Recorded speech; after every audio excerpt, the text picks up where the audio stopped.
હક્કે આવાજ ન્યૂઝ ચેનલમાં આપનું સ્વાગત છે।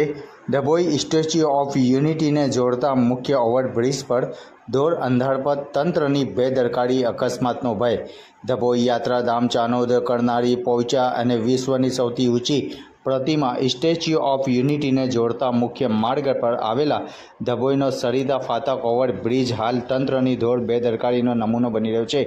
એક મહિનાથી લાઇટો ફિટ કરી દેવામાં આવી હોવા છતાં હજુ સુધી સ્વિચ ન પાડતા વાહન ચાલકો અને સ્થાનિકોમાં ભારે રોષ જોવા મળી રહ્યો છે। મહિનાથી લાઇટો તૈયાર છતાં અંધારપટ, બ્રિજ પર સ્ટ્રીટ લાઇટો લગાવવાની કામગીરી એક મહિના પહેલાં જ પૂર્ણ થઈ ગઈ છે। આમ છતાં સ્ટેટ હાઈવેના અધિકારીઓની આરસ કે સંકલનના અભાવે આ લાઇટો હજુ સુધી ચાલુ કરવામાં આવી નથી। અકસ્માતનું વધતું જોખમ। રિપોર્ટ રફીક મંસૂરી। હક્કે આવાજ ન્યૂઝ ચેનલમાં આપનું સ્વાગત છે।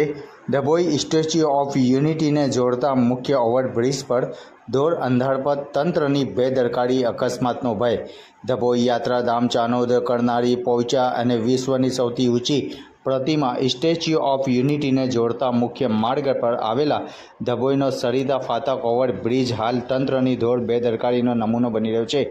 એક મહિનાથી લાઇટો ફિટ કરી દેવામાં આવી હોવા છતાં હજુ સુધી સ્વિચ ન પાડતા વાહન ચાલકો અને સ્થાનિકોમાં ભારે રોષ જોવા મળી રહ્યો છે। મહિનાથી લાઇટો તૈયાર છતાં અંધારપટ, બ્રિજ પર સ્ટ્રીટ લાઇટો લગાવવાની કામગીરી એક મહિના પહેલાં જ પૂર્ણ થઈ ગઈ છે। આમ છતાં સ્ટેટ હાઈવેના અધિકારીઓની આરસ કે સંકલનના અભાવે આ લાઇટો હજુ સુધી ચાલુ કરવામાં આવી નથી। અકસ્માતનું વધતું જોખમ। રિપોર્ટ રફીક મંસૂરી।